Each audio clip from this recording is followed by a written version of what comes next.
സ്വാഗതം ഇൻസൈറ്റിലേക്ക് ഒരിക്കൽ കൂടി. ഇന്ന് നമ്മൾ സംസാരിക്കുന്നത് സുപ്രീം കോടതി ന്യൂസ് ക്ലിക്കിൻ്റെ എഡിറ്ററായ പ്രബീർ പുരസ്കാരസ്ഥയുടെ അറസ്റ്റും റിമാൻഡും നിയമവിരുദ്ധവും ഭരണഘടനാ വ്യവസ്ഥകളുടെ ലംഘനവുമാണ് എന്ന് പ്രഖ്യാപിച്ച വിധിയെക്കുറിച്ചാണ്. ജസ്റ്റിസുമാരായ ബി.ആർ. ഗവായും സന്ദീപ് മേത്തയുമാണ് ഈ സുപ്രധാനമായ വിധി നടത്തിയത്. UAPA പ്രകാരമാണ് പ്രബീർ പുരസ്കാരസ്ഥയെ അറസ്റ്റ് ചെയ്തത്. അതായത് നെവൽ റോയ് സിംഗം എന്ന അമേരിക്കക്കാരനായ കോടീശ്വരനിൽ നിന്ന് പണം വാങ്ങി ചൈനയുടെ പ്രൊപ്പഗാൻഡയ്ക്ക് വേണ്ടി ന്യൂസ് ക്ലിക്ക് ഉപയോഗിക്കുന്നു എന്നുള്ളതായിരുന്നു അലിഗേഷൻ.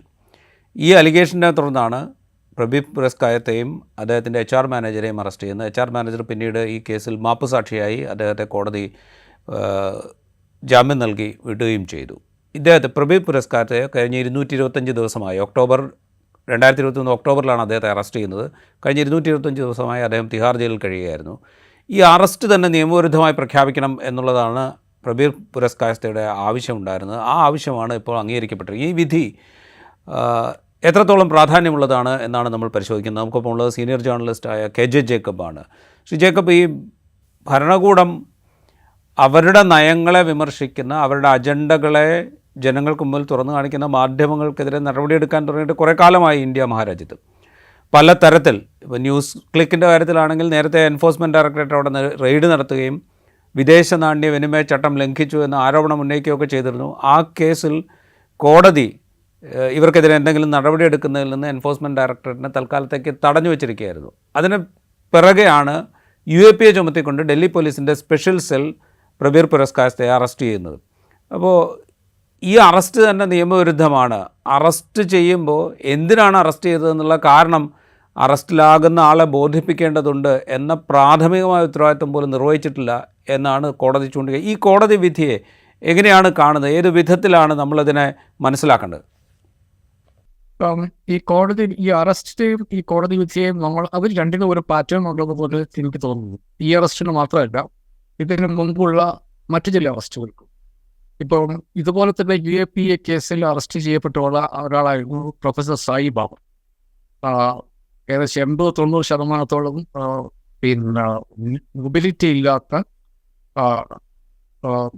ഡൽഹി യൂണിവേഴ്സിറ്റിയിലെ ഇംഗ്ലീഷ് അധ്യാപകനായിരുന്നു പ്രൊഫസർ സായി ബാബയെ ഈ എൻഗാർ പരിഷത്ത് മാവോയിസ്റ്റ് ലിങ്ക് കേസിൽ അറസ്റ്റ് ചെയ്തിട്ട് അദ്ദേഹത്തെ ബോംബെ ഹൈക്കോടതി വിട്ടയച്ചത് ഇതേ കാര്യത്തിൻ്റെ പേരിലായിരുന്നു. ഇപ്പം അരവിന്ദ് കെജ്രിവാളിൻ്റെ കേസിൽ കോടതി എത്തിപ്പെട്ട് നിൽക്കുന്ന ഒരവസ്ഥ, അറസ്റ്റ്, ഈ മനുഷ്യരെ അറസ്റ്റ് ചെയ്യുന്നുണ്ട്. ഇപ്പം എഡ്ഗാർ കേസിൽ ഇപ്പം ഇന്നലെയാണ് പിന്നെ ഗൗതം നവലഖയ്ക്ക് സുപ്രീം കോടതി ജാമ്യം കൊടുത്ത്, ഇന്നിപ്പം ശ്രീ പുരസ്കാരസ്ഥയ്ക്ക് ജാമ്യം കൊടുത്തു. ഇതിൻ്റെ ഒരു പാറ്റേൺ എന്നുള്ളത് നമ്മുടെ രാജ്യത്ത് പലതരത്തിലുള്ള ക്രൈമുകൾ നേരിടാൻ വേണ്ടി നമ്മുടെ പാർലമെന്റ് നിയമങ്ങൾ നിർമ്മിച്ചിട്ടുണ്ട്. ഈ നിയമങ്ങൾ പലപ്പോഴും, പ്രത്യേകിച്ച് ഇപ്പം എൻഫോഴ്സ്മെന്റ് ഡയറക്ടറേറ്റിൽ ഉപയോഗിക്കുന്ന PMLA ആക്ട് ആയാലും NIA ഉപയോഗിക്കുന്ന UAPA ആക്ട് ആയാലും, ഇതൊക്കെ ഭീകരപ്രവർത്തകരെ, അതായത് നമ്മുടെ സാധാരണഗതിയിലുള്ള കുറ്റകൃത്യങ്ങളല്ല. ഭീകരപ്രവർത്തനവും മയക്കുമരുന്നും ഇതുപോലത്തെ സാധനങ്ങൾ നേരിടാൻ, ഇതിൽ ഏർപ്പെട്ടിരിക്കുന്ന ആളുകളെ നേരിടാൻ വേണ്ടിയിട്ടുള്ള കർക്കശമായ പിന്നെ വ്യവസ്ഥകളുള്ള നിയമങ്ങളുണ്ട്. അപ്പോൾ ഈ നിയമങ്ങൾ പാസ്സാക്കുമ്പോൾ പാർലമെന്റ് ഒരു കാര്യം കൂടി ഉറപ്പുവരുത്തും. അപ്പോൾ ഇങ്ങനെ ഒരാളെ അറസ്റ്റ് ചെയ്ത് കഴിഞ്ഞാൽ പിന്നെ അയാൾക്ക് ജാമ്യം കിട്ടുക എന്നുള്ളത് വളരെ ദുഷ്കരമായ കാര്യം. അതിൻ്റെ ബെയിൽ കണ്ടീഷൻസ് ഒക്കെ വളരെ, ഇപ്പോൾ UAPA കേസിന് ഇപ്പോൾ 180 ദിവസത്തേക്ക് ജാമ്യം ഇല്ല. അറസ്റ്റ് ചെയ്യപ്പെട്ട 180 ദിവസത്തേക്ക് ജാമ്യമില്ല ഒരാൾ. അങ്ങനത്തെ അവസ്ഥയാണ്. PMLA കേസ് നമ്മൾ നേരത്തെയും ചർച്ച ചെയ്തിട്ടുള്ളതാണ്. അയാളുടെ പിന്നെ നിരപരാധിയാണ് തെളിയിക്കാതെ അയാൾക്ക് ജാമ്യം കിട്ടി. അപ്പോൾ ഇങ്ങനത്തെ നിയമങ്ങൾ നമ്മുടെ നിയമപുസ്തകങ്ങളിൽ ഉള്ളത് ഒരു സൗകര്യമാക്കി വെച്ചുകൊണ്ട് സർക്കാർ അതിൻ്റെ എതിരാളികളെ വേട്ടയാടി പോകും. അപ്പോൾ കോടതികൾ ഈ കാര്യം വളരെ സീരിയസ് ആയിട്ട് പരിഗണിക്കുന്നു എന്നുള്ളത് വളരെ ആശ്വാസകരമായ കാര്യമാണ്. ഈ കേസിൽ കോടതി പറഞ്ഞത്, ഇയാളുടെ അറസ്റ്റ് നടക്കുമ്പോൾ, ശ്രീ പുരസ്കാരസ്ഥയുടെ അറസ്റ്റ് നടക്കുമ്പോൾ നിയമം പിന്നെ നിർബന്ധമാക്കിയിരിക്കുന്ന ചില കാര്യങ്ങളുണ്ട്. അതായത് അറസ്റ്റ് എന്തിനാണ് എന്നുള്ളതിനെ കുറിച്ച് ഒരാളെ അറിയിക്കുക എന്നുള്ളത് ഏറ്റവും പ്രാഥമികമായ കാര്യമാണ്. ഇത് അയാളെ അറിയിക്കാതെ അയാളെ അറസ്റ്റ് ചെയ്തു, അയാൾ റിമാൻഡ് ആപ്ലിക്കേഷൻ കൊടുക്കുന്നു, കോടതി അയാളെ റിമാൻഡ് ചെയ്യുന്നു. അവിടെയാണ്. അപ്പോൾ ഇത് സത്യം പറഞ്ഞാൽ ഇത് ആ മജിസ്ട്രേറ്റ് കോടതി ചോദിക്കേണ്ട ചോദ്യമാണ്. ഇയാൾക്ക് ഇതിന്റെ ഈ അറസ്റ്റിന്റെ ഗ്രൗണ്ട്സ് കൊടുത്തിട്ടുണ്ട് എന്നുള്ളത് ആ മജിസ്ട്രേറ്റ് കോടതി അന്ന് ചോദിക്കേണ്ട ചോദ്യമാണ്. ഇന്ന് 6 മാസങ്ങൾക്ക് ശേഷം 7 മാസത്തിന് ശേഷം ഇപ്പോൾ സുപ്രീം കോടതി ചോദിച്ചു എവിടെയാണ് ഇയാൾക്ക് കൊടുത്തത്. പക്ഷെ അതുകൊണ്ട് തന്നെ ഇപ്പം ഞാൻ നേരത്തെ പറഞ്ഞ നിയമങ്ങൾ വളരെ കർശനമായി ഇത്തരം കുറ്റകൃത്യങ്ങളെ നേരിടാൻ വേണ്ടി നിയമങ്ങൾ കർശനമായി രൂപീകരിക്കുമ്പോൾ പാർലമെന്റ് ലോകമെങ്ങുമുള്ള നിയമനിർമ്മാണ സഭകൾ അതിൻ്റെ അകത്ത് ചില കാര്യങ്ങൾ നിർബന്ധമാക്കും. അതായത് ഇയാൾ കുറ്റക്കാരനാണ് എന്ന് ഒരു അന്വേഷണ ഏജൻസിക്ക് തോന്നാൻ എന്താണ് കാരണം എന്നുള്ള കാര്യം അവിടെ എഴുതി വെക്കേണ്ടതുണ്ട്. അതല്ലാതെ ഇതുപോലത്തെ സാധാരണ രീതിയിൽ നമ്മുടെ നാട്ടിൽ നടക്കുന്ന ഒരു ഭവനഭേദനമോ ഒരു കൊലപാതകം തന്നെയാണെങ്കിലും ഒരു ഏജൻസിക്ക് അറസ്റ്റ് ചെയ്യാൻ ബുദ്ധിമുട്ടില്ല. പക്ഷെ ഇത്തരം കാര്യങ്ങളിൽ ഈ പ്രത്യേക നിയമങ്ങൾ APA ആയാലും DMLA ആയാലും ഇതൊക്കെ അറസ്റ്റ് ചെയ്യുമ്പോൾ അയാൾ എന്തിന് അറസ്റ്റ് ചെയ്യുന്നു എന്നുള്ളതിനെ കുറിച്ച് അന്വേഷണ ഉദ്യോഗസ്ഥന് കൃത്യമായ ധാരണയുണ്ടാവണം. അയാൾക്ക് അതിൻ്റെ അകത്ത് ഇയാൾ കുറ്റക്കാരനാണെന്ന് അയാൾക്ക് പിന്നീടാണ് അയാൾ കോടതിയെ ബോധ്യപ്പെടുത്തേണ്ടത്. ഞാൻ അറസ്റ്റ് ചെയ്യുന്ന ആൾ ഈ കുറ്റകൃത്യം ചെയ്തിട്ടുണ്ട് എന്ന് അയാൾക്ക് സ്വയം ബോധ്യമാകേണ്ടതുണ്ട്. അത് ഈ അറസ്റ്റ് ചെയ്ത അയാളെ ബോധിപ്പിക്കേണ്ടതുണ്ട്. ഇന്ന കാര്യത്തിനാണ് ഞാൻ അറസ്റ്റ് ചെയ്തിരിക്കുന്നത്. അപ്പോൾ സുപ്രീം കോടതി ഇപ്പോൾ പറഞ്ഞിരിക്കുന്നത്, അതായത് വളരെ ജനറലായിട്ട് ഇയാൾ അറസ്റ്റ് ചെയ്യുന്നതിനാണെങ്കിൽ റീസൺസ് ഓഫ് അറസ്റ്റ് എന്ന് പറഞ്ഞാൽ ഇയാൾ പുറത്തു പോകും, അല്ലെങ്കിൽ ഇയാൾ ജാമ്യത്തിൽ വിട്ട് കഴിഞ്ഞിട്ടുണ്ടെങ്കിൽ ഇയാൾ മുങ്ങിക്കളയും. ഇങ്ങനെയുള്ള അറസ്റ്റ് ചെയ്യുന്ന ആരെക്കുറിച്ചും പറയും. ആ കാര്യമല്ല വേണ്ടത്. നിങ്ങളുടെ പേരിൽ കുറ്റം എന്താണ് എന്ന് അറസ്റ്റ് ചെയ്യപ്പെട്ട ഒരാളെ ബോധ്യപ്പെടുത്താൻ എങ്കിൽ മാത്രമേ അയാൾക്ക് കോടതിയിൽ അയാളെ സ്വയം ഡിഫെൻഡ് ചെയ്യാൻ പറ്റൂ. അതാണ് ഏറ്റവും പ്രധാനപ്പെട്ട കാര്യം. ഒരാൾ കോടതിയിൽ വന്ന് അയാളുടെ അറസ്റ്റിനെ അയാൾ ക്വസ്റ്റ്യൻ ചെയ്യുമ്പോൾ അയാൾ എന്തിനാണ് അറസ്റ്റ് ചെയ്യപ്പെട്ടത് എന്ന് അറിയാനുള്ള അയാൾക്ക് അറിയില്ലെങ്കിൽ അയാൾക്ക് സ്വയം ഡിഫെൻഡ് ചെയ്യാൻ പറ്റും. അപ്പം ഇത് വളരെ പ്രാഥമികമായിട്ടുള്ള ഒരു പൗരന്റെ മൗലികാവകാശമാണ്. അയാൾ കുറ്റവാളിയുടെ അന്വേഷണ ഏജൻസി പറഞ്ഞതുകൊണ്ട് ഒരാൾ കുറ്റവാളിയാകുന്നില്ല. അയാൾ കുറ്റവാളിയാകണമെങ്കിൽ നിയമത്തിന്റെ അളവുകോലുകൾ വെച്ച് അളക്കേണ്ടതുണ്ട്. അങ്ങനെ അളക്കുമ്പോൾ അത് അന്വേഷണ ഏജൻസിക്ക് മാത്രം ഫേവറബിൾ ആയിട്ടുള്ള ഒരു അളവുകോലല്ല. നമ്മുടെ നാട്ടിലെ പൗരന്മാർക്കും അവകാശപ്പെട്ടതാണ് ഈ അളവുകോലിന്റെ ആനുകൂല്യം. ഇതേ കാര്യമാണ് പ്രൊഫസർ സായിബാബയുടെ കേസിലും സുപ്രീം കോടതി പറഞ്ഞത്. ഹൈക്കോടതി അദ്ദേഹത്തെ വെറുതെ വിട്ടു. എന്തിനാണ് വെറുതെ വിട്ടത്? അതായത് ഈ ഒരു VAPA കേസിൽ ഒരാളെ പ്രതിയാക്കണം എന്നുണ്ടെങ്കിൽ ഒരു പ്രത്യേക അതോറിറ്റി ഇദ്ദേഹത്തെ ഇത് പരിഗണിച്ച് ഇയാളുടെ പേരിലുള്ള കേസ് പരിഗണിച്ചിട്ട് അയാളെ UFDA ചാർജിൽ വരാവുന്നതാണ് എന്ന് വന്നിട്ട് വേണം അവർ അനുമതി കൊടുത്തെങ്കിൽ മാത്രമേ ഒരാൾക്ക് UFDA ചാർജ് എടുക്കാൻ പറ്റൂ. ആ അടിസ്ഥാനത്തിൽ പ്രൊഫസർ സായിബാബയെ ഹൈക്കോടതി വെറുതെ വിട്ടതാണ്. പക്ഷെ സുപ്രീം കോടതിയുടെ ഒരു ബെഞ്ച് അത് വീണ്ടും അങ്ങനെ പാടില്ല, വലിയ സീരിയസ് ആയിട്ടുള്ള ചാർജാണ് എന്ന് പറഞ്ഞ് ലോകത്തിലൊക്കെ ന്യായം പറഞ്ഞുകൊണ്ട് വീണ്ടും ഹൈക്കോടതിയിലേക്ക് വിട്ടു. ഹൈക്കോടതി രണ്ടാമത് വിട്ടപ്പോൾ 2 കാര്യങ്ങൾ. ആദ്യം പറഞ്ഞ കാര്യങ്ങൾ ഞങ്ങൾ ഉറച്ചു നിൽക്കുന്നു. അതായത് ഇദ്ദേഹത്തെ നിയമത്തിന്റെ റിഗർ, നിയമത്തിന്റെ ബാധ്യതകൾ, വ്യവസ്ഥകൾ പാലിക്കാതെയാണ് ഇദ്ദേഹത്തിന്റെ പേരിൽ കേസെടുത്തിട്ടുണ്ടെന്നുള്ളത് ഒന്ന്. 2 മാറ്റിവെച്ചാൽ തന്നെ ഇദ്ദേഹത്തിന്റെ പേരിൽ യാതൊരു തെളിവുമില്ല എന്നിങ്ങനെ 2 മനുഷ്യരെ പിടിച്ച് ജയിലിലിടാൻ നിയമം ദുരുപയോഗപ്പെടുത്തുക എന്നുള്ള കേന്ദ്ര സർക്കാരിന്റെ നയത്തിന് കിട്ടുന്ന തുടർച്ചയായ തിരിച്ചടികളുടെ ഭാഗമാണിത്. സർക്കാരിന്റെ പ്രവർത്തനത്തിലൊരു പാറ്റേൺ ഉണ്ട്. അതായത് നിയമം അതിൻ്റെ പൗരന് വേണ്ടി നിയമം തയ്യാറാക്കി വെച്ചിരിക്കുന്ന ചില അളവുകോലുകൾ, ചില പിടിവണ്ടികൾ, ചില ആനുകൂല്യങ്ങൾ, ആ ആനുകൂല്യങ്ങൾ മുഴുവൻ നിഷേധിച്ചുകൊണ്ട് അന്വേഷണ ഏജൻസികൾക്കും സർക്കാരിനും മാത്രം ഫേവറബിൾ ആകുന്ന ഒരു നിലപാട് സർക്കാർ സ്വീകരിക്കുന്നു. അത് സാധ്യമല്ല. നിയമത്തിന്റെ ആനുകൂല്യം, എല്ലാത്തരം ആനുകൂല്യത്തിനും പൗരന് അവകാശമുണ്ട് എന്നുള്ള തുടർച്ചയായ നിരീക്ഷണം ഹൈക്കോടതികളും സുപ്രീം കോടതിയും സ്വീകരിക്കുന്നു. ഇതാണ് നമ്മൾ ഈ കേസിൽ ഇന്നത്തെ വിധിയിൽ നിന്ന് ഞാൻ കണ്ടെടുക്കുന്ന ഒരു പാറ്റേൺ. ഇത് പറയുമ്പോഴേ ഇപ്പോൾ മജിസ്ട്രേറ്റ് കോടതി ഇത് നോട്ട് ചെയ്യേണ്ടതായിരുന്നു എന്ന് സൂചിപ്പിച്ചല്ലോ. മജിസ്ട്രേറ്റ് കോടതി മാത്രമല്ല, അതിനുശേഷം ഡൽഹി ഹൈക്കോടതിയിലും ഇതേ ആവശ്യം ഉന്നയിച്ചുകൊണ്ട് പ്രബീർ പോയിരുന്നു. പക്ഷേ അവിടെയും ഡൽഹി ഹൈക്കോടതിയുടെ സിംഗിൾ ബെഞ്ച് അദ്ദേഹത്തിൻ്റെ അപേക്ഷ തള്ളുകയാണ് ഉണ്ടായത്. ഇത് ഈ സുപ്രീം കോടതിയുടെ വിധിയിലൂടെ നമ്മൾ പോകുമ്പോൾ അതിൻ്റെ ഫുൾ ടെക്സ്റ്റ് നമ്മൾ വായിച്ചു നോക്കുമ്പോൾ ഈ മജിസ്ട്രേറ്റ് കോടതിയിൽ പുലർച്ചെ 4 മണിക്ക് രാവിലെ 6 മണിക്കാണ് പ്രബീറിനെ ഹാജരാക്കുന്നത്. അതിനുശേഷം റിമാൻഡ് ചെയ്യുന്ന സമയത്തിൽ എന്താണ് കുറ്റമെന്നോ അല്ലെങ്കിൽ റിമാൻഡ് അപേക്ഷയുടെ വിവരങ്ങളോ ഒന്നും പ്രബീറിനെ അറിയിക്കുന്നില്ല, അദ്ദേഹത്തിൻ്റെ അഭിഭാഷകനെ അറിയിക്കുന്നില്ല. പക്ഷെ പിന്നീട് അഭിഭാഷകനെ അറിയിച്ചിരുന്നു എന്ന് ഈ വിധിന്യായത്തിൽ രേഖപ്പെടുത്തുന്നുണ്ട്. അതായത് റിമാൻഡ് ചെയ്തതിന് ശേഷം ഈ റിമാൻഡ് അപേക്ഷയുടെ വിവരങ്ങൾ അഭിഭാഷകനെ അറിയിച്ചിരുന്നു എന്ന് ഈ വിധിപ്പകർപ്പിൽ പിന്നീട് എഴുതി ചേർക്കുന്നുണ്ട് എന്ന് സുപ്രീം കോടതി തന്നെ എഴുതി വച്ചിട്ടുണ്ട് ഈ വിധിന്യായത്തിൽ. അതായത് ഇത് നമ്മൾ ഉദ്ദേശിക്കുന്ന പോലെ ഭരണകൂടം നിശ്ചയിക്കുന്ന കാര്യങ്ങൾ അവരുടെ ഇംഗിതത്തിനനുസരിച്ച് ഭരണകൂടത്തിൻ്റെ ഏജൻസികൾ മാത്രമല്ല ജുഡീഷ്യറിയിലെ ഒരു വിഭാഗം ആളുകളെങ്കിലും നടപ്പാക്കി കൊടുക്കുന്നു എന്നുള്ളതിൻ്റെ ഉദാഹരണമായിട്ട് നമ്മളിതിനെ കാണണം. ഇത് ആദ്യത്തെ കേസ് രാജീവ്. ഈ പ്രൊഫസർ സായിബാബയുടെ കേസിൽ ഇത് തന്നെയാണ് നടന്നത്. പ്രൊഫസർ സായിബാബയുടെ കേസിൽ സുപ്രീം കോടതിയുടെ ഹൈക്കോടതിയുടെ വിധി, അതായത് നാഗ്പൂർ ബെഞ്ചിന്റെ വിധി എന്നുള്ളത്, ആ വിധിയിൽ അവർ പ്രത്യേകം പറയുന്നുണ്ട്. അതായത് ഭീകരപ്രവർത്തനത്തെ എല്ലാ വിധത്തിലും നേരിടാൻ ലഭ്യമായ എല്ലാ നിയമവ്യവസ്ഥകളും ഉപയോഗിക്കാൻ സ്റ്റേറ്റിന് അവകാശമുണ്ട്, അതിൻ്റെ ഉത്തരവാദിത്തമുണ്ട്, അത് ചെയ്യേണ്ടതുണ്ട്. പക്ഷെ അങ്ങനെ ചെയ്യുമ്പോൾ നിയമം സ്റ്റേറ്റിനെ അധികാരപ്പെടുത്തുന്നത് പോലെ തന്നെ പൗരന്മാർക്ക് ചില സുരക്ഷാ വാതിലുകളും തുറന്നിട്ടിട്ടുണ്ട്. അത് ഒരിക്കലും അത് നിഷേധിച്ചുകൊണ്ടായിരിക്കരുത് ഈ നിയമം നടത്തുന്നത് എന്ന് ഹൈക്കോടതി വിധി എന്ന് പറഞ്ഞുകൊണ്ടാണ് പ്രൊഫസർ സായിബാബയെ വിട്ടയക്കുന്നത്. എങ്ങനെയാണ് ആ മനുഷ്യനെ ആ വീണ്ടും 4 വർഷം ജയിലിൽ പിടിച്ചിട്ടത്? ഇന്ന് അദ്ദേഹത്തെ വിട്ടയക്കാൻ ഉത്തരവിടുന്നു. ഇന്ന് തന്നെ സുപ്രീം കോടതി പോയി ഇന്ന് തന്നെ സർക്കാർ സുപ്രീം കോടതിയിൽ പോയി അപ്പീൽ കൊടുക്കുന്നു.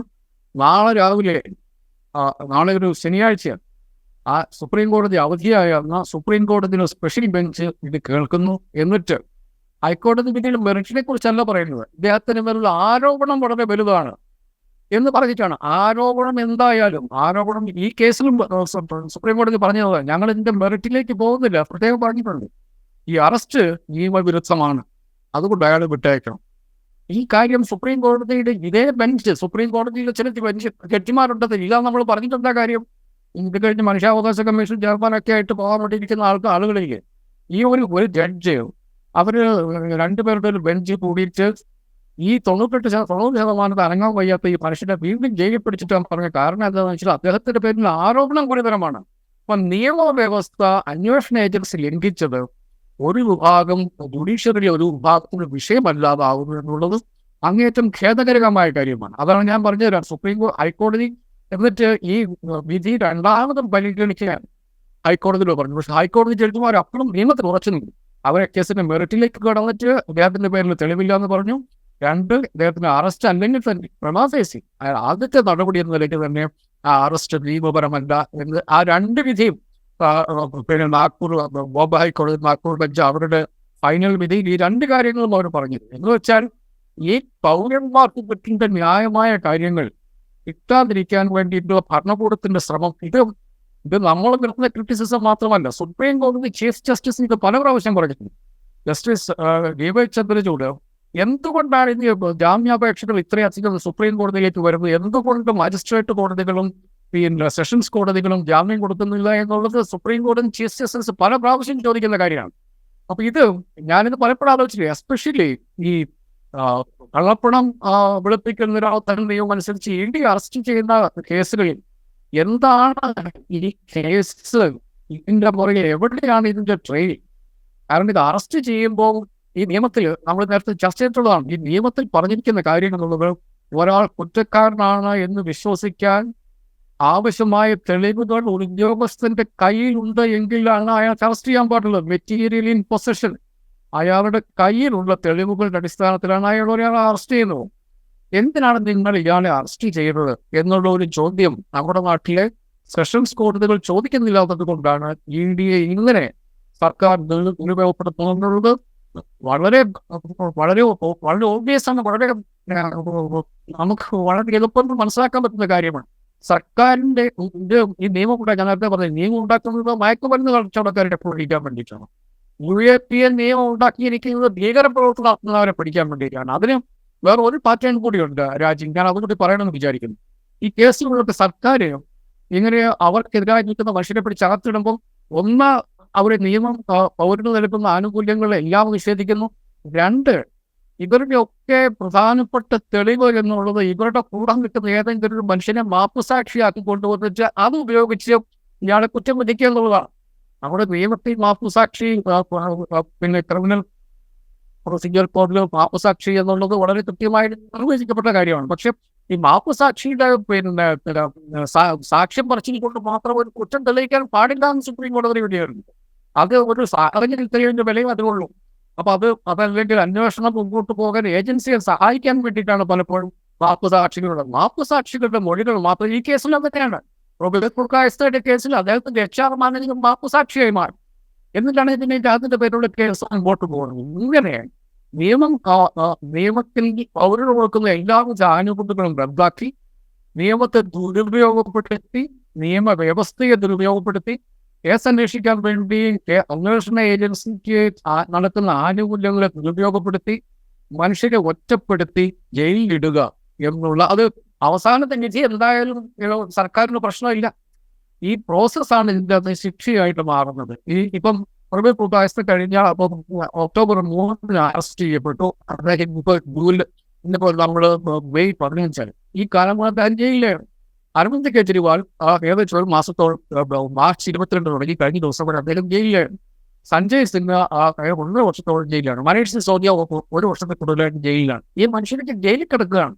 എന്താണ് അവരുടെ പേരിൽ നിയമത്തിന്റെ റിഗേഴ്സ് ഇതുവരെ ഭാഗമാകുന്ന സാധാരണഗതിയിൽ ഒരു ജനാധിപത്യ രാജ്യത്ത് ഒരു പൗരൻ അയാൾ കുറ്റക്കാരനാണ് വിധിക്കുന്നവരെ അയാൾ നിരപരാധിയാണെന്ന് കാണണം എന്നുള്ള നിയമത്തിന്റെ ഏറ്റവും ബേസിക് ആയിട്ടുള്ള ആംഗ്ലോ സാക്സൺ നിയമവ്യവസ്ഥയുടെ ഏറ്റവും ബേസിക് ആയിട്ടുള്ള ഒരു പ്രൊമൈസാണ്. അതിനെ മുഴുവൻ കാറ്റിൽപ്പെടുത്തിക്കുന്ന സർക്കാർ ചെയ്യുന്ന കാര്യങ്ങൾ നമ്മുടെ മുമ്പിൽ ഇങ്ങനെ തെളിഞ്ഞു വരുന്നു. സുപ്രീം പരമോന്നത കോടതി അത് അംഗീകരിക്കുന്നില്ല എന്നുള്ളത് ഒരു സുബോധമായ കാര്യമാണ്. ഈ 2-3 കേസുകളായി നമ്മളിത് കാണുന്നു. സുപ്രീം കോടതി മാത്രമല്ല, ബോംബെ ഹൈക്കോടതിയിലെ നിലപാടും അങ്ങേയറ്റം ശ്ലാഘിക്കപ്പെടേണ്ടതാണ്. ഇന്നലെ നവലഖയുടെ കേസിൽ സുപ്രീം കോടതി അത് തന്നെയാണ് പറഞ്ഞത്. ഞങ്ങൾ ബോംബെ ഹൈക്കോടതിയുടെ ജാമ്യത്തിൽ ഇടപെടാനുള്ള കാരണം ഞങ്ങൾ കാണുന്നില്ല എന്നാണ് ഇന്നലെ പറഞ്ഞത്. ഇപ്പോൾ പൗരന്മാരെ വേട്ടയാടി പിടിക്കാൻ സർക്കാർ നിയമത്തെ ദുരുപയോഗപ്പെടുത്തുന്നു. അതിനെ തടയാൻ പലപ്പോഴും ജുഡീഷ്യറിയുടെ താഴെയുള്ള ആളുകൾക്ക് പറ്റുന്നില്ല. താഴെയുള്ള ജുഡീഷ്യറി അത് ചെയ്യുന്നില്ല. സുപ്രീം കോടതി അറ്റ്ലീസ്റ്റ് അത് ചെയ്യുന്നു. ഇതാണ് നമ്മൾ ഇനി ആദ്യം എടുത്താലുള്ള നമുക്ക് മനസ്സിലാവുന്ന ഒരു പാറ്റേൺ. റൈറ്റ്. ഇത് പറയുമ്പോഴേ ഇപ്പോൾ ഈ കേസിൽ കേന്ദ്ര സർക്കാരിന് വേണ്ടി ഹാജരായ അഡീഷണൽ സോളിസിറ്റർ SV രാജു മുന്നോട്ട് വെച്ചൊരു ആർഗ്യുമെൻ്റ് ഉണ്ട്. അതായത് ഈ അറസ്റ്റ് ഒരുപക്ഷെ അറിയിച്ചിട്ടുണ്ട്, അതിൻ്റെ കാരണം അറിയിച്ചിട്ടുണ്ടാവില്ല. റിമാൻഡ് റിപ്പോർട്ട് അല്ലെങ്കിൽ റിമാൻഡ് അപേക്ഷ കൈമാറുന്നതിന് മുമ്പ് റിമാൻഡ് അപേക്ഷ പരിഗണിച്ച് റിമാൻഡ് ചെയ്യപ്പെട്ടിട്ടുണ്ട്. ഇതൊക്കെ സംഭവിച്ചിട്ടുണ്ടാകും. പക്ഷേ ഈ കേസിൽ കുറ്റപത്രം സമർപ്പിച്ച് കഴിഞ്ഞു. അതുകൊണ്ട് തന്നെ അത്തരം നടപടിക്രമങ്ങളൊന്നും ഇനി പരിഗണിക്കേണ്ടതില്ല എന്നൊരു ആർഗ്യുമെൻ്റാണ് കേന്ദ്ര സർക്കാരിന് വേണ്ടി ഹാജരായ അഡീഷണൽ സോളിസിറ്റർ ജനറൽ മുമ്പോട്ട് വെച്ചത്. അതായത് ഈ ആർഗ്യുമെൻറ്റിൽ ഭരണകൂടത്തിൻ്റെ ഒരു മനോഭാവം വളരെ പ്രകടമായി നിൽക്കുന്നുണ്ട്. കാരണം അറസ്റ്റ് ചെയ്യുക, തടവിലിടുക, ഇതൊക്കെ ഞങ്ങളുടെ ഒരു പ്രിവിലേജാണ്, അല്ലെങ്കിൽ ഞങ്ങളുടെ ഒരു പ്രിറഗേറ്റീവാണ്.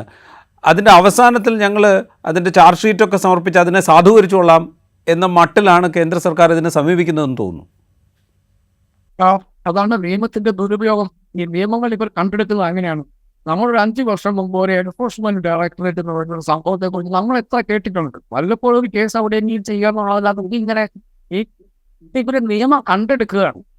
ഇങ്ങനെ ഒരു വകുപ്പുണ്ട്. PMLA ആക്ട് എന്ന് ഒരു ആക്ട് ഉണ്ട്. അതിൽ അറസ്റ്റ് ചെയ്താൽ ജാമ്യം കൊടുക്കേണ്ടതില്ല എന്ന് പറഞ്ഞാൽ പിന്നെ ഒരു അഴിമതി കേസ് ഇടുന്നു, ഒരു 3-4 സാക്ഷികൾ ഉണ്ടാക്കുന്നു, അതിലൊരാളെ മാപ്പുസാക്ഷിയാക്കുന്നു, ഇന്നും മനുഷ്യനെ ജയിലിലെടുക്കണം. ഇപ്പൊ കേരളത്തിൽ തന്നെ ശ്രീ ശിവശങ്കർ ജയിലിലിട്ടതിന്റെ കാരണം എന്താണ്? അദ്ദേഹം മുഖ്യമന്ത്രിക്കെതിരെ ഒരു വാക്ക് പറഞ്ഞിട്ടുണ്ടായിരുന്നു. അദ്ദേഹത്തെ പുറത്തുവിട്ടാണ് മുഖ്യമന്ത്രി.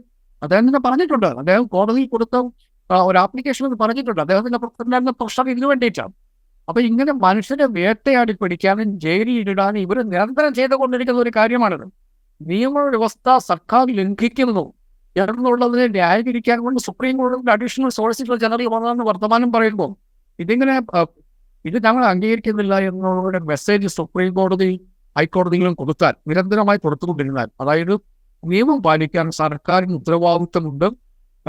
കാരണം ഇതേ നിയമം വെച്ചാൽ ബോംബെ ഹൈക്കോടതിയും അത് പറഞ്ഞിരുന്നു. ഭീകരപ്രവർത്തകരെ നേരിടാൻ വേണ്ടിയിട്ട് എല്ലാ നിയമങ്ങളും ഉപയോഗിക്കാൻ സർക്കാരിന് അവകാശമുണ്ട്. സർക്കാർ ഇത് ചെയ്യുകയും ചെയ്യും. പക്ഷേ അവിടെ നിയമം പ്രയോഗിക്കുമ്പം ഇതിന്റെ വ്യത്യാസം, ഇതിന്റെ ലോജിക്കിന്റെ വ്യത്യാസം എവിടെയാണെന്ന് വെച്ചാൽ, നിങ്ങൾ എന്തിനു വേണ്ടിയിട്ടാണ് ഈ അറസ്റ്റിന് വേണ്ടി പോകുന്നത്? നിങ്ങൾ ഒരു ഭീകരപ്രവർത്തകനെ പിടിക്കാനും അവരെ ശിക്ഷിക്കാനും ആണെങ്കിൽ നിങ്ങൾക്ക് നിയമത്തിന്റെ എല്ലാ വ്യവസ്ഥകളും പാലിക്കാമല്ലോ. നിങ്ങൾ പ്രബീർ പുർക്കായസ്ത് ശരിക്കും ഇന്ത്യൻ താല്പര്യങ്ങൾക്കെതിരായി ചൈനീസ് താല്പര്യങ്ങളെ പ്രൊമോട്ട് ചെയ്തു എന്ന് സർക്കാരിന് ഉത്തമ ബോധ്യമുണ്ടെങ്കിൽ നിങ്ങൾ ഇന്ന കാര്യങ്ങൾ ചെയ്തത് കൊണ്ടാണ് നിങ്ങളെ അറസ്റ്റ് ചെയ്യുന്നത് എന്ന് പ്രബീർ പുർക്കായസ്തോട് പറഞ്ഞിട്ട് അദ്ദേഹത്തെ അറസ്റ്റ് ചെയ്യണമല്ലോ. അദ്ദേഹത്തിന്റെ വക്കീലിനോട് പറഞ്ഞിട്ട് ഈ രാവിലെ 6 മണിക്ക് എണ്ണീറ്റ് 4 മണിക്ക് അവിടെ വീട്ടിൽ ചെന്നിട്ട് 6 മണിക്ക് അറസ്റ്റ് ചെയ്യേണ്ട ആവശ്യമില്ലല്ലോ. ഇതിനിടയ്ക്ക് അദ്ദേഹം ഇവിടെ പോകാനാണ്. അപ്പൊ ഇതിന്റെ ഉദ്ദേശം എന്നുള്ളത് ഒരു കുറ്റക്കാരനായ ഒരാളെ ഇപ്പം DAPA കേസിൽ അറസ്റ്റ് ചെയ്യുക എന്ന് പറഞ്ഞാൽ ഭീകരപ്രവർത്തനത്തിൽ അറസ്റ്റ് ചെയ്യുകയാണ്. ഭീകരപ്രവർത്തനം എന്നുള്ളത് പിന്നെ ഒരു സമൂഹത്തിനെതിരെ ചെയ്യുന്ന ഒരു പ്രവർത്തനമാണ്. അപ്പൊ അത് ഒരു ബോംബ് പൊട്ടിച്ചാൽ, ഒരാൾ മരിച്ചാൽ ആർക്കും മരിക്കാം, ഏതൊരു പൗരനും മരിക്കാം എന്നുള്ള അവസ്ഥയുണ്ട്. അതുകൊണ്ട് ബോംബ് പൊട്ടാതിരിക്കുക, ബോംബ് പൊട്ടിക്കാൻ സാധ്യതയുള്ള ഭീകരപ്രവർത്തകനെ പിടിച്ച് ജയിലിലിടുക എന്നുള്ളത് നമ്മളുടെ എല്ലാവരുടെയും ആവശ്യമാണ്. സർക്കാരിന്റെ ആവശ്യം മാത്രമല്ല, നമ്മുടെ എല്ലാവരുടെയും ആവശ്യമാണ്. അതല്ലെങ്കിൽ ഇന്ത്യൻ താല്പര്യങ്ങൾക്കെതിരെ ചൈനീസ് പ്രോപ്പഗാൻഡ നമ്മുടെ തെരഞ്ഞെടുപ്പിനെ അട്ടിമറിക്കാൻ ആരെങ്കിലും ഉപയോഗിച്ചിട്ടുണ്ടെങ്കിൽ അയാൾ ജയിലിൽ പോയി കിടക്കുക എന്നുള്ളത് നമ്മുടെ കൂടി താല്പര്യമാണ്. പക്ഷെ നമ്മുടെ വിഷയം എന്താ, സർക്കാരിന് അതാണോ താല്പര്യം? അതായത് ശരിക്കും ഇയാൾ ബോംബ് പൊട്ടിക്കാൻ പോയ ആളാണ്, ശരിക്കും ഇയാൾ ചൈനീസ് താല്പര്യത്തിന് വേണ്ടി നമ്മുടെ താല്പര്യങ്ങൾ, നമ്മുടെ രാജ്യ താല്പര്യങ്ങൾ അട്ടിമറിക്കാൻ ശ്രമിച്ചോ, അത് ശരിക്കും നമ്മൾ തെരഞ്ഞെടുപ്പിന് അട്ടിമറിക്കാൻ ശ്രമിച്ചു എന്നുള്ള കാര്യത്തെക്കുറിച്ച് അന്വേഷിച്ച് സർക്കാർ തീരുമാനമെടുത്താൽ പോരെ? സർക്കാർ ഇതൊക്കെ ശിക്ഷിക്കാൻ വേണ്ടി ഉണ്ടാക്കിയുള്ള നിയമത്തിന്റെ എല്ലാ ആനുകൂല്യങ്ങളും അപ്പുറത്ത് നിൽക്കുന്നവന് കൊടുത്തിട്ടും അവൻ കുറ്റക്കാരനാണ് എന്ന് തെളിയിക്കുക എന്നുള്ളതിലെ സർക്കാർ ശരിക്കും ചെയ്യേണ്ടത്. അതിന് പകരം കുറ്റക്കാരനാണെന്ന് തെളിയിക്കുകയില്ലോ എന്നുള്ളത് വിഷയമല്ല, ആളുകളെ പിടിച്ച് ജയിലിലിടുക എന്ന് മാത്രമല്ല, അത് അങ്ങനെ വന്നു കഴിയുമ്പോൾ ഇപ്പൊ നമ്മള് ബോംബെയിലെ പഴയ മഹാരാഷ്ട്ര മുഖ്യമന്ത്രി അശോക് ചവാൻ കോൺഗ്രസ് നേതാക്കന്മാരും പറഞ്ഞതേ കാര്യമാണ്, എനിക്കിനി വയസ്സുകാലം ജയിലിൽ പോയി കിടക്കാൻ വയ്യ എന്ന് പറഞ്ഞതുപോലെ സർക്കാരിനെതിരെയുള്ള പ്രവർത്തനങ്ങൾ വർത്തമാനം ആളുകൾ നിർത്തണം. അതാണ് സർക്കാരിന്റെ ആവശ്യം. അതിനുവേണ്ടി ചെയ്തു കൂട്ടുന്ന വിക്രിയകളാണ്, അതിനുവേണ്ടി ചെയ്ത നിയമത്തിന്റെ അബ്യൂസ് എന്നാണ് ശരിക്കും പറയേണ്ടത്. അത് പിന്നെ ദുരുപയോഗം മാത്രമല്ല, അതിന്റെ ഒരു ദുഷ്ടലാക്കോട് കൂടിയുള്ള ഒരു ഉപയോഗം, അതാണ് നിരന്തരം സർക്കാർ ചെയ്തുകൊണ്ടിരിക്കുന്നത്. അത് ഈ നിയമം ഉണ്ടാക്കുമ്പോൾ ലെജിസ്ലേറ്റീവ് ഇന്റന്റ് എന്ന് പറഞ്ഞിട്ടൊരു സാധനമുണ്ട്. ആ ലെജിസ്ലേറ്റീവ് ഇന്റന്റ് എന്നുള്ളത് വളരെ പ്രധാനം. നമ്മൾ എന്തുകൊണ്ടാണ് ഭരണഘടനാ അസംബ്ലി ചർച്ചകളിലേക്ക് പലപ്പോഴും പോകുന്നത്? ആ ഭരണഘടനയുടെ എന്താണ് ഓരോ വകുപ്പും ഉണ്ടാക്കാനുള്ള കാരണം എന്നുള്ളതിനെ കുറിച്ച് അവിടെ പറയുന്നുണ്ട്. അതുപോലെ തന്നെയാണ് ഓരോ നിയമം ഉണ്ടാക്കുമ്പോൾ ലെജിസ്ലേറ്റീവ് ഇന്റന്റ്, പാർലമെന്റ് നിയമം പാസ്സാക്കുമ്പോൾ അതിന്റെ പുറകിലൊരു ഉദ്ദേശമുണ്ട്. ആ ഉദ്ദേശം എന്നുള്ളത് സർക്കാരിന് തോന്നുന്ന ആളുകളെ പിടിച്ച് സർക്കാരിന് തോന്നുന്ന കാലത്തെക്കുറിച്ച് നിയമവിരുദ്ധമായ ആളുകളെ ജയിലിടാന്നുള്ളതല്ല. സമൂഹത്തിന് ഭീഷണിയാകുന്ന ആളുകളെ അവർ കുറ്റം ചെയ്തുകൊണ്ട് അവരെ കുറ്റക്കാരായിട്ട് കണക്കാക്കുക, അല്ലെങ്കിൽ അവർ കുറ്റം ചെയ്ത് സാധ്യതയുണ്ടെങ്കിൽ അതിനെ തടയുക. ഇങ്ങനെ വളരെ നോബിൾ ആയിട്ടുള്ള കാര്യങ്ങൾക്ക് വേണ്ടി ഉണ്ടാക്കുന്ന നിയമങ്ങളെ ഇമാതിരി ദുരുപയോഗപ്പെടുത്തിക്കൊണ്ടിരിക്കുന്ന സീക്വൻസ് ആണ് നമ്മൾ കണ്ടുകൊണ്ടിരിക്കുന്നത്. ഈ അജണ്ട കോടതികളുടെ നിലപാട് കൊണ്ട് പലപ്പോഴും ഒളിയുന്നു എന്നുള്ളത് ജനാധിപത്യത്തെ സംബന്ധിച്ച് ശുദ്ധവ്യക്തമായിട്ടുള്ള കാര്യമായിട്ട് നമ്മൾ കാണും. ഈ അജണ്ട ഇതാണ് സർക്കാർ ചെയ്തുകൊണ്ടിരിക്കുന്നത് എന്നുള്ളത് നമ്മൾ മനുഷ്യരോട് നിരന്തരമായി പറഞ്ഞുകൊണ്ടിരിക്കേണ്ടതുണ്ട് എന്നെനിക്ക് തോന്നുന്നു. ഞാൻ അവസാനമായിട്ടൊരു കാര്യം ചോദിക്കട്ടെ. ഇപ്പോൾ നമ്മൾ ഒരു ലോക്സഭാ തെരഞ്ഞെടുപ്പ് അല്ലെങ്കിൽ ഒരു പൊതു തെരഞ്ഞെടുപ്പിൻ്റെ മുമ്പിലേക്ക് എത്തുന്ന ഘട്ടം മുതൽ ആദ്യം ഇലക്ട്രൽ ബോണ്ട് കേസിലായിരുന്നു സുപ്രീം കോടതിയിൽ നിന്ന് കേന്ദ്ര സർക്കാരിന് വലിയൊരു സെറ്റ് ബാക്ക് ഉണ്ടായത്. അത് കഴിഞ്ഞ് കേജ്രിവാളിന് 50 ദിവസത്തിന് ശേഷം ജാമ്യം ലഭിക്കുമ്പോൾ അടുത്ത സെറ്റ് ബാക്ക് ഉണ്ടാകുന്നു. അതിന് തൊട്ട് പിറകെ ഗൗതം നവലാഖയുടെ ജാമ്യം വരുന്നു. ഇപ്പോൾ പ്രബീറിൻ്റെ കേസിൽ അറസ്റ്റും റിമാൻഡും നിയമവിരുദ്ധമായിരുന്നു എന്ന് കോടതി പ്രഖ്യാപിക്കുന്നു. ഇത് ഒരു തെരഞ്ഞെടുപ്പ് രാഷ്ട്രീയത്തെ ഏതെങ്കിലും വിധത്തിൽ മുന്നോട്ട് കൊണ്ടുപോകുന്നുണ്ടോ? ആദ്യത്തെ 2 കേസും ആദ്യത്തെ 2 സുപ്രീം കോടതി തീരുമാനങ്ങളും ഡെഫിനറ്റ്ലി അത് തെരഞ്ഞെടുപ്പിനെ സ്വാധീനിക്കുന്ന വിഷയങ്ങൾ തന്നെയാണ്. ഈ സംഭവം, അതായത് മാധ്യമങ്ങൾക്ക് മേൽ നിയന്ത്രണങ്ങൾ ഏർപ്പെടുത്താൻ അല്ലെങ്കിൽ സ്വതന്ത്രമായി പ്രവർത്തിക്കുന്ന മാധ്യമങ്ങളെ ഭീഷണിപ്പെടുത്താൻ, അവരെ വേണ്ടി വന്നാൽ UAPA ചുമത്തി അറസ്റ്റ് ചെയ്യാൻ, ഇതിനൊക്കെ നടക്കുന്ന ശ്രമങ്ങളെ കുറെ കൂടെ എക്സ്പോസ് ചെയ്യിക്കുന്നത് തെരഞ്ഞെടുപ്പിൻ്റെ അവസാന ഘട്ടങ്ങളിൽ ഒരുപക്ഷെ ചർച്ചയാവാൻ സാധ്യതയുണ്ടോ? ചർച്ചയാവേണ്ടതാണ്.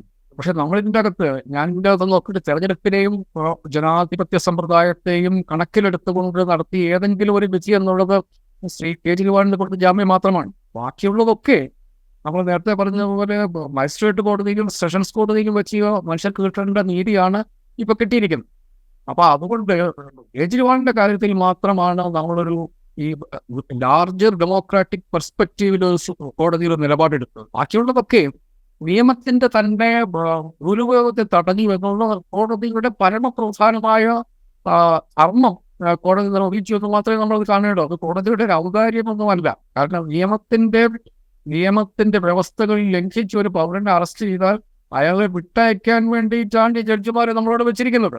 ഇതുവരെ പാലിച്ചിട്ടുണ്ടോ, സർക്കാർ ഇത് പാലിച്ചിട്ടുണ്ടോ എന്ന് നിഷ്പക്ഷമായി വിലയിരുത്തി അതിന് തീരുമാനം എടുക്കാൻ വേണ്ടിയിട്ടാണ് നമ്മൾ ജഡ്ജിമാരെ അവർ വെച്ചിരിക്കുന്നത്. താഴെയുള്ള ജഡ്ജിമാർ ചെയ്തില്ല എന്നുള്ളത് കൊണ്ട് മുകളിലുള്ള ജഡ്ജിമാർ ചെയ്തത് അവരെന്തെങ്കിലും ഫേവർ ചെയ്തു എന്നുള്ളത്. അവർ ചെയ്ത ഫേവർ എന്നുള്ളത് കേജ്രിവാളിന്റെ കേസിലാണ്. ആ അറസ്റ്റിന്റെ ഒരു കേസിലേക്ക് പോകുന്നതിന് മുമ്പ് തന്നെ നമ്മൾ ജാമ്യം കൊടുക്കാം എന്നുള്ളത്. പക്ഷെ നമ്മളിത് ചർച്ച ആവേണ്ടതാണ്. നമ്മുടെ മാധ്യമങ്ങൾ എത്ര ചർച്ചയാക്കും എന്നെനിക്കറിയില്ല. പക്ഷേ കേന്ദ്ര സർക്കാർ ഇപ്പോൾ ചെയ്തുകൊണ്ടിരിക്കുന്ന പാറ്റേൺ ഇതാണ്.